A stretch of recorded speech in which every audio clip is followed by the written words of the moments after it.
मेरा basicity of amine, ये basic मतलब एमीन तो बेसिक होता है ना, ठीक है, लेकिन नॉर्मली आप ध्यान रखिए पहले एलिफेटिक एमीन और एरोमेटिक एमीन में ज्यादा बेसिक कौन होता है? एलिफेटिक। एलिफेटिक में क्या होता है? एरोमेटिक में लोन पे रेजोनेंस जाएगा और रेजोनेंस जाएगा तो किसी को दे नहीं पाएगा। बेसिक का मतलब होता है कि जो अपना लोन पे किसी को इजीली डोनेट करे वो अच्छा बेस होता है, ठीक है।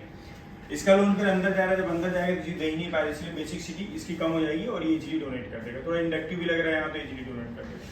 तो एलिफेटिक एरोमेटिक में एरोमेटिक कम बेसिक होती है, ठीक है।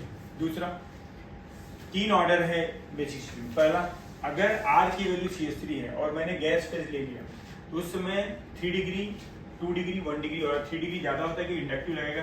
3 R मतलब 3 CH3 धक्का देंगे, धक्का देंगे तो नाइट्रोजन पे इलेक्ट्रॉन डेंसिटी बढ़ जाएगी, और इलेक्ट्रॉन डेंसिटी बढ़ गई तो यार उसके पास इजीली डोनेट कर सकता है। इसलिए 3 डिग्री, यहाँ 2 लोग दे रहे हैं इंडक्टिव, 2 डिग्री, लास्ट 1 डिग्री आता है गैस में। लेकिन एक दूसरा भी सवाल आता है इसमें कि अगर मैं R को CH3 मान लेता हूँ और मैं एक्वस या फिर केबी मतलब जो अच्छा बेस होता है उसका केबी ज्यादा होता है एक्वस में, या वो क्वेश्चन के अंदर केबी बोले या कुछ क्वेश्चन में मेंशन नहीं हो, क्योंकि हम फिर क्या होता है कि अगर बेसिक सिटी निकालते हैं तो वाटर में डाल के केबी को कैलकुलेट करते हैं। बेसिकली ये एक एक्सपेरिमेंटल डेटा है, लेकिन हम उसको थ्योरेटिकली समझ रहे हैं।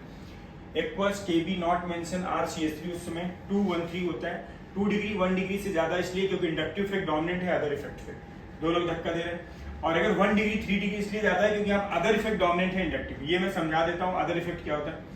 2 इफेक्ट लगते हैं पानी में, एक स्टेरिक हिंड्रेंस, दूसरा सॉल्वेंट। स्टेरिक हिंड्रेंस का मतलब होता है बल्की ग्रुप, जितने ज्यादा बल्की ग्रुप होंगे वो H+ को पहुंचने नहीं देंगे, वरना H+ आएगा तभी तो लोन पेयर को लेके जाएगा, या लोन पेयर इसको देना है तो घेरा हुआ है चारों तरफ से, रोक पकड़ा हुआ है चारों तरफ से, क्राउड क्रिएट किया है तो लोन पेयर दे ही नहीं पा रहा है, इसलिए बेसिक सिटी कम हो गई, पीछे चला गया 3 डिग्री।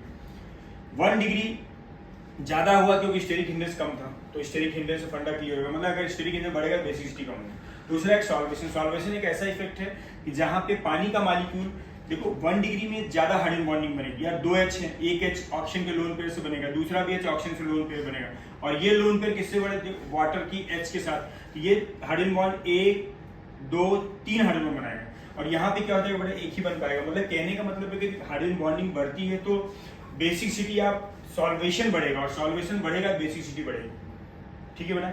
इधर देखो, तीसरा केस है हमारे पास, अगर R मैंने CH5 ले लिया तो CH5 लोगे तो उसके अंदर ऑर्डर आपको ध्यान रखना 2 3 1 होता है, ठीक है, क्योंकि वो स्टेरिक हिंड्रेंस और सॉल्वेशन सब कुछ मिला के ऑर्डर। ये R का मतलब समझ लो कि CH5 है, तो वो कोई भी आप ऑर्डर ले लो, एक्वस के भी कहीं पे भी यही ऑर्डर चलता है, 2 3 1 2 1 3 और 3 2 1।